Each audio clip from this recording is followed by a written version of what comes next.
like, subscribe, and leave a comment. Series review of WWE RAW the week commencing the 16th of March 2026. So it starts with Seth Rollins coming out. Basically says he will crush the Vision and anybody aligned with Paul Heyman. As he says that, Paul Heyman comes out. He just looked injured, tired, angry, distressed. And he basically says, you mess around with Paul Heyman and you'll find out. As he said that, the music hits and Brock Lesnar comes out.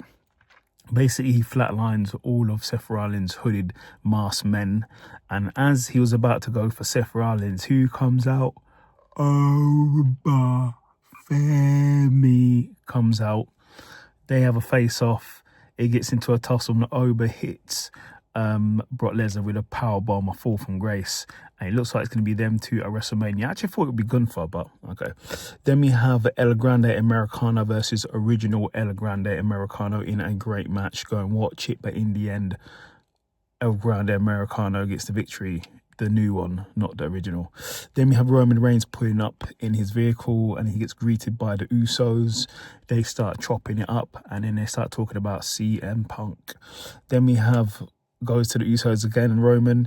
They're sort of talking about their family and says CM Punk still owes the Usos an apology.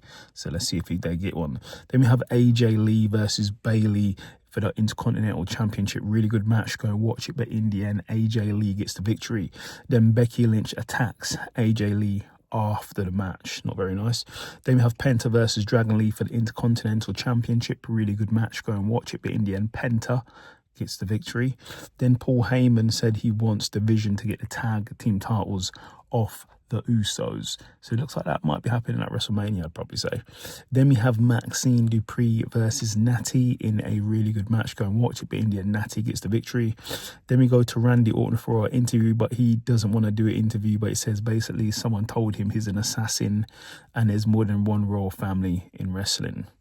Then we have Kofi Kingston and Javon Evans having a few words. Javon Evans basically says he's not going to join Kofi Kingston, and then Grayson Waller pulls up on Kofi. And then Dan Houser has a few words with them. Then we have Stephanie Valkyria versus Raquel Rodriguez in a really good match. Go and watch it. Liv Morgan obviously got interfered and so did Io Sky. And in the end, Stephanie got the victory. Then we have LA Knight basically saying to the Usos what's their relationship with Roman Reigns. But he's cool with them. But if they bring the bloodline back, all bets are off. Then in the main segment, Roman Reigns comes out. He says that this is his show and he'll be closing the show and WrestleMania. CM Punk comes out, talks about him calling him by his original name, but he said he doesn't call Roman Joe because there's actually another Joe that he respects. And then basically they have a back and forth. Roman calls CM Punk old and gets punched in the face for it. That's not very nice.